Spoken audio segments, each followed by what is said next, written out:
Hey friends, I want to welcome you to today's podcast. I'm going to be talking very, very briefly. Hey, what a miracle. Deuteronomy chapter 3, verses 12 through 20. And what I want to do is just kind of come alongside of our discipleship guide and maybe offer a little bit of some pastoral interpretation as to what Moses is doing. I've really kind of been sitting on this and meditating on this, and I'm saying, okay, what's the logic? What is the rationale?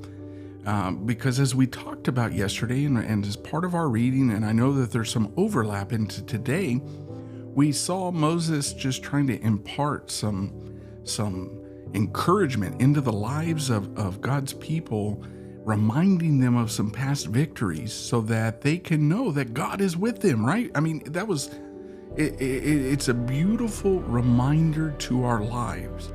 But what can happen sometimes is that when we have a certain level of assurance, or when we maybe think that we have arrived, complacency can creep in. And that's what our reading is all about, at least from Deuteronomy chapter 3, starting in verse 12.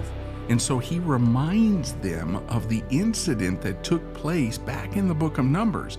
And if you remember that had to do with the tribe of Reuben and the tribe of Gad and the half tribe of Manasseh, when they chose not to enter into the land that God had swore to Abraham. This was actually a very, very big deal. And although God permitted them and he still gave them land, that's how good God is, this was not God's best for them.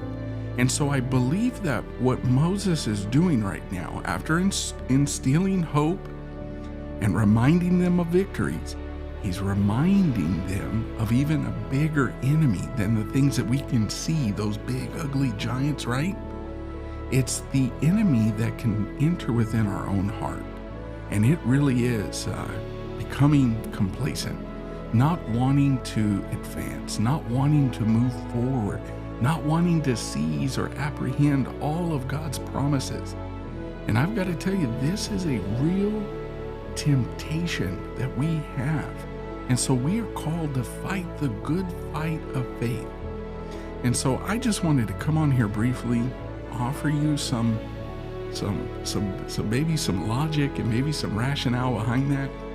It's all right there in our study guides, and just a beautiful picture of what God is calling us to. So we'll see you on the next episode. I hope you're blessed.